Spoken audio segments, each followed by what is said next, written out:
की पहचान और पाकिस्तान हमेशा जिंदाबाद। पाकिस्तान इस वक्त आलमी सिफारतकारी का महवर बन चुका है, अमन का दाई है, सुलह का पयाम्बर है और एक्चुअल पीस मेकर है जो ज़मीन में फितना नहीं फैलाता। ईरान और अमेरिका के दरमियान कशीदगी कम करवाने और जंग रुकवाने की अनथक कोशिशों पर वज़ीर आज़म शहबाज शरीफ और फील्ड मार्शल सैयद आसिम मुनीर को बैनुल-अक़वामी सतह पर पज़ीराई मिल रही है। यही वजह है कि आज पूरी दुनिया की नज़रें इस्लामाबाद पर जमी हुई हैं और आलमी तवज्जो इस्लामाबाद टॉक्स पर मरकूज़ है। मेरा नाम आयशा यूसुफ है, आपको वेलकम करती हूँ अपने इस प्रोग्राम सुबह से आगे में। और सुबह का आगाज़ करने जा रहे हैं बहुत ही अच्छी खबरों के साथ कि पाकिस्तान की तरफ से जो काविशें की गई हैं, जो कोशिशें की गई हैं, उसके नताइज ऐसा लगता है कि आना शुरू हो गए हैं, क्योंकि मुज़ाकरात का पहला मरहला आज से शुरू हो रहा है, जबकि मरकज़ी मरहला कल होगा।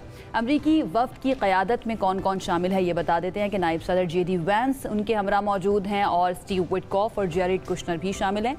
2011 में यानी कि कई साल पहले जो बाइडन जब वो नायब प्रेसिडेंट थे उस वक्त वो पाकिस्तान आए थे और उसके बाद किसी भी अमरीकी नायब सदर का 2011 के बाद ये पहला दौरा है। और दूसरी तरफ अगर हम ईरान के वफ़द की बात करें तो वज़ीर ख़ारजा अब्बास अराग़ची और ईरानी पार्लिमानी स्पीकर और पासदारान इनक़लाब के साबिक़ कमांडर मोहम्मद बाक़िर क़ालिबाफ़ की क़यादत भी शामिल है। अमरीकी सदर ट्रंप की तरफ से कई स्टेटमेंट सामने आई हैं और जो नई डेवलपमेंट हुई है उसमें उन्होंने कहा है कि ईरान के साथ एक कामयाब मुआहिदा करने जा रहे हैं। उन्होंने उम्मीद जाहिर करते हुए ये भी कहा कि ये एक बहुत अच्छा मुआहिदा होगा और ईरानी क़यादत काफ़ी हद तक माकूल है। उन्होंने ये भी कहा कि अगर ईरान आबनाए हुर्मुज़ से गुजरने वाले जहाज़ों से फ़ी वसूल कर रहा है तो उसे फौरी तौर पर रोक देना चाहिए। दूसरी तरफ ईरानी सुप्रीम लीडर हैं मुज्तबा ख़ामनाई, उनकी तरफ से भी ये कहा गया कि हम जंग नहीं चाहते लेकिन अपने हुकूक से दस्तबरदार भी नहीं होंगे और ईरान को जितना भी नुकसान हुआ है इस जंग के दौरान जो तकरीबन 6 हफ्ते तक जारी रही, उसके बाद सीज़ फायर हुआ,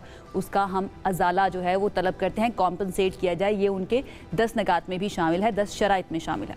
उन्होंने इसके साथ ही आवाम से ये अपील की है कि सड़कों पर ही मौजूद रहें, ये बहुत ज़रूरी है। इसी दौरान ईरानी पार्लिमानी स्पीकर हैं मोहम्मद बाक़िर क़ालिबाफ़, उन्होंने निशानदही की कि जंग बंदी के दौरान तयशुदा जो 10 निकात हैं उनमें से 3 की खिलाफ वर्जी की गई है, जिसके अंदर लबनान के ऊपर अटैक भी शामिल है जो इसराइल की तरफ से किया गया। ताहम JD वैंस की तरफ से मुस्बत रद्द-ए-अमल सामने आया और उनका ये कहना था कि ये एक बहुत अच्छी बात है कि इख्तलाफ सिर्फ 3 निकात पर मौजूद है जबकि बाकी पर इत्तफाक भी मौजूद है। ये इस बात का सबूत है कि अमेरिका ना सिर्फ संजीदगी से मुज़ाकरात की कोशिश कर रहा है बल्कि ये एक अमन मुआहिदा भी चाहता है। और एक और डेवलपमेंट जो है आपके सामने रखी है इस पूरी टाइमलाइन के अंदर, वो ये है कि अमेरिकी मीडिया ये बता रहा है कि इजराइल और लबनान के दरमियान मुज़ाकरात आइंदा हफ्ते से शुरू हो जाएंगे। वाशिंगटन में अमरीकी वज़ारत ख़ारजा में पहली मुलाकात मुतवक्की है और सदर ट्रंप पहले ही इजरायली वज़ीर आज़म को लबनान में हमले रोकने का कह चुके हैं, जबकि नेतन्याहू की तरफ से इंदिया दिया गया कि हिज़्बुल्लाह को गैर मुसल्लह करने और ख़ित्ते में अमन के क़याम पर बातचीत होगी, जबकि लबनानी हुकाम के मुताबिक इन मुज़ाकरात का मॉडल भी ईरान अमरीका जंग बंदी मुआहिदे जैसा ही होगा। अब अहम बात यह है कि जिस वक्त सीज़ फायर का ऐलान किया गया उसमें ये निकात शामिल थे कि ईरान जो है, ईरान की ये एक शर्त थी कि लबनान के ऊपर अटैक्स जो किए जा रहे हैं इसराइल की तरफ से उनको रोक दिया जाएगा मुकम्मल तौर पर। पहले ट्रंप की तरफ से कहा गया कि ये एक बहुत ही वर्केबल सोल्यूशन है और उसके थोड़ी ही देर के बाद या चंद घंटों के बाद इसराइल की तरफ से लबनान पर फिर अटैक किया गया एंड उसके बाद वाइट हाउस की तरफ से कहा गया कि ये नुक्ता यानी कि लबनान पर जंग बंदी का नुक्ता शामिल नहीं था। फिर ईरान की तरफ से ये बताया गया कि जब तक लबनान के ऊपर अटैक या हिज़्बुल्लाह के ऊपर अटैक बंद नहीं किया जाता तब तक मामलात आगे नहीं बढ़ेंगे। अब ऐसा लग रहा है कि ट्रंप को भी और अमेरिका को भी इस बात का ख्याल आया कि लबनान पर जंग बंदी तक इन मुज़ाकरात का कोई हल जो है वो नहीं निकल सकता है। अमन में तब्दील करने के मिशन पर पाकिस्तान की कोशिशें जो हैं वो काबिल सताइश हैं और इस हवाले से एक मौसर हिकमत अमली भी तश्कील दी जा रही है। और वज़ीर आज़म शहबाज शरीफ और सैयद आसिम मुनीर जो कि फील्ड मार्शल हैं उनकी हालिया मुलाकात भी हुई है, जिसमें खित्ते में पायदार अमन के लिए जारी सालिसी की कोशिशों का तफसीली जायज़ा लिया गया और दोनों रहनुमाओं ने कशीदगी में कमी पर इत्मीनान का इजहार भी किया है। अहम बात यह है कि तमाम फरीक़ैन पर जंग बंदी बरकरार रखने पर जोर भी दिया और इनके तहम्मुल को सराहा भी है। तो पाकिस्तान की तरफ से ये जो एक रोल प्ले किया गया है एक पीस ब्रोकर का, उसको पूरी दुनिया के अंदर सराहा भी जा रहा है और इसका सबूत ये है कि प्राइम मिनिस्टर शहबाज शरीफ की जितने भी दुनिया के बड़े लीडर्स हैं उनके साथ बात भी हो रही है और उनको वो इंगेज करके रखे हुए हैं। हमारे साथ शौकत पराचा साहब मौजूद हैं, सीनियर एनालिस्ट हैं, सीनियर सहाफ़ी हैं, उनकी तरफ चलते हैं और उनका ज़रा पॉइंट ऑफ व्यू लेते हैं ساری سچویشن کے اوپر ڈیفینیٹلی اس میں کوئی شک نہیں ہے کہ وہ بھی بہت خوش ہوں گے پاکستان کی اس کامیابی کے اوپر. شوکت پراشر صاحب تھینک یو سو مچ ہمیں جوائن کرنے کے لیے. السلام علیکم and good morning as well. کیا اس وقت جذبات ہیں, کیا خیالات ہیں, کیا سوچ رہے ہیں؟ پاکستان کی بہت بڑی کامیابی, امیدیں کیا ہیں؟ بہت شکریہ جی, ویری گڈ مارننگ. پاکستان کی یقیناً بہت بڑی کامیابی, اور یہ امن کے لیے کامیابی ہے. ایک تو ہوتا ہے نا کہ آپ کسی دنگا فساد, بدماشی, گنڈا گردی میں لوگ خوش محسوس ہوتے ہیں, ملک محسوس ہوتے ہیں, جیسے اسرائیل ہے گنڈا بدماش قاتل نیتن یاہو. لیکن پاکستان کی کامیابی امن کی کامیابی ہے. پاکستان کی کامیابی انسانیت کو بچانے کی کامیابی ہے. پاکستان کی کامیابی ایک جنگ کو بہت بڑے وسیع پیمانے پر, جس کا بہت ڈر تھا کہ یہ خدا نخواستہ مڈل ایسٹ کو اپنی لپیٹ میں لے لے گی, یا مڈل ایسٹ سے باہر والے ملک بھی اس کی لپیٹ میں آ جائیں گے. تو جس استقامت کے ساتھ, پرزروینس کے ساتھ, ڈٹرمنیشن کے ساتھ پاکستان کی قیادت نے, آپ نے ذکر بھی کیا وزیر اعظم اور آرمی چیف کی کل کی ملاقات کا, اور یہی ایجنڈا تھا جس کے تحت یہ اس کو ریویو بھی کیا گیا کہ جو ساری صورتحال ہے اور انتظامات کیے گئے ہیں پاکستان میں ان مہمانوں کے لیے جو مذاکرات میں آئیں گے. اور اب تو حکومت پاکستان نے ایئر لائنز کو بھی کہا ہے, جو فورن ایئر لائنز آپریٹ کرتی ہیں پاکستان میں, کہ جتنے ڈیلیگیٹس آ رہے ہیں اور جتنے جرنلسٹ آ رہے ہیں آپ سب کو بورڈنگ دے دیں, ہم ان کو ویزا آن ارائیول دے دیں گے. تو دونوں حوالوں سے, ایک پاکستان کے اندر جو ارینجمنٹس ہیں ان مذاکرات کو فیسیلیٹیٹ کرنے کے لیے, اور سیکنڈلی ان جو ویرنگ پارٹیز ہیں ان کو رضامند کرنا کہ آئیں, بیٹھیں, بات چیت کے ذریعے معاملے کا حل نکالیں.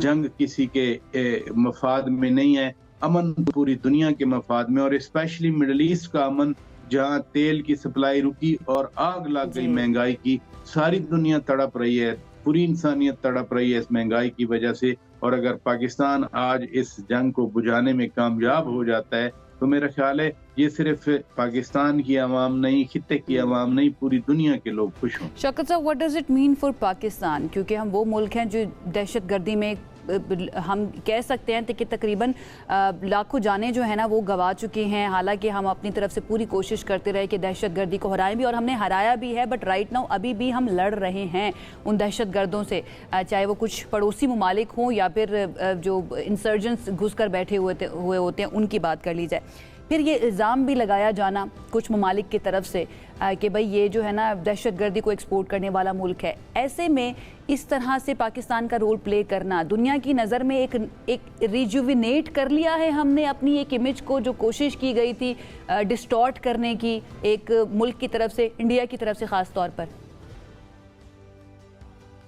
پاکستان گزشتہ 25 سال سے 9/11 کے بعد سے, جب سے وار آن ٹیرر شروع ہوئی, آپ نے درست اشارہ کیا, پاکستان ون اور the other way in a state of war. Terrorism کے خلاف دنیا میں جو ایک خطرہ بنا تھا, خاص طور پر ویسٹرن ورلڈ کی نظر میں, کہ القاعدہ اب لے جائے گی دنیا کو, تو پاکستان از the only country who fought and dismantle or help fight and dismantle القاعدہ.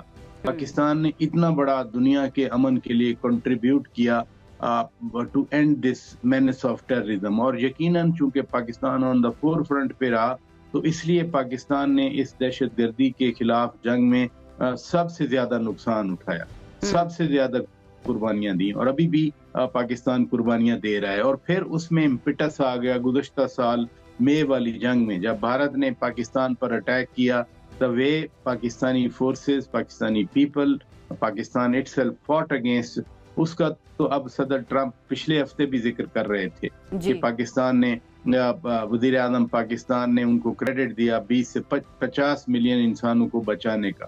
پاکستان نے جہاز گرایا انڈیا کے, جس کا ذکر صدر ٹرمپ کرتا ہے, جس کا ذکر فرانس, جرمنی, جو بھی لوگ انوالوڈ ہیں سارے کرتے ہیں کہ کیسے پاکستان نے ریسپونڈ کیا.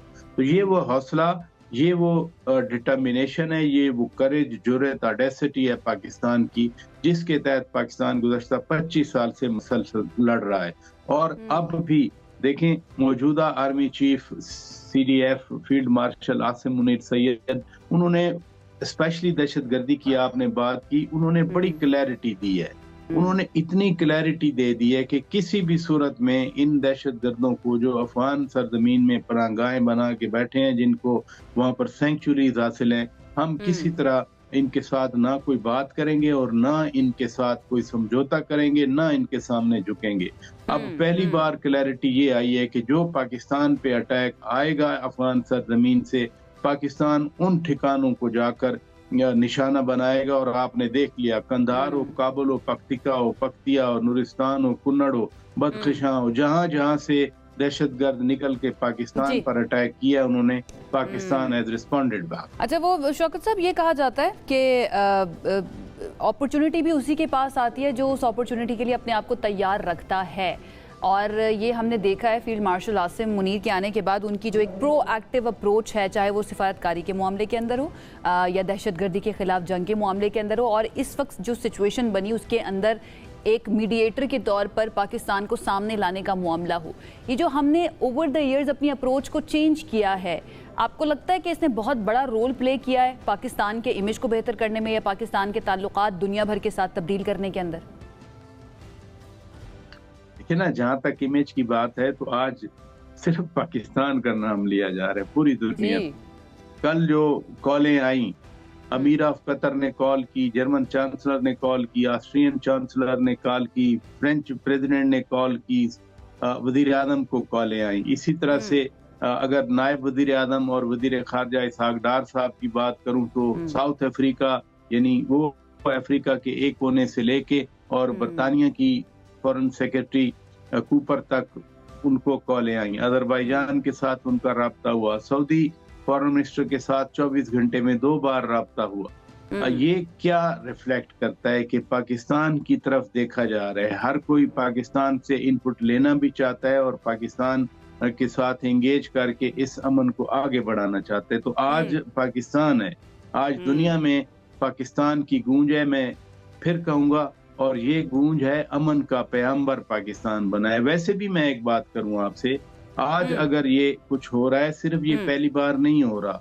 जब से अक़वाम मुत्तहिदा का पीस कीपिंग इदारा बना है पाकिस्तान ने, उसमें कंसिस्टेंटली कंट्रीब्यूट करा है, यानी जहां जहां पीस मिशंस के अंदर सबसे ज्यादा कंट्रीब्यूट करने वाले पाकिस्तानी अफवाज के ही हमारे सिपाही मौजूद थे। बिल्कुल आप ठीक बात करें। Thank you so much. Shaukat Paracha साहब हमारे साथ मौजूद थे और सिचुएशन पर अपना एनालिसिस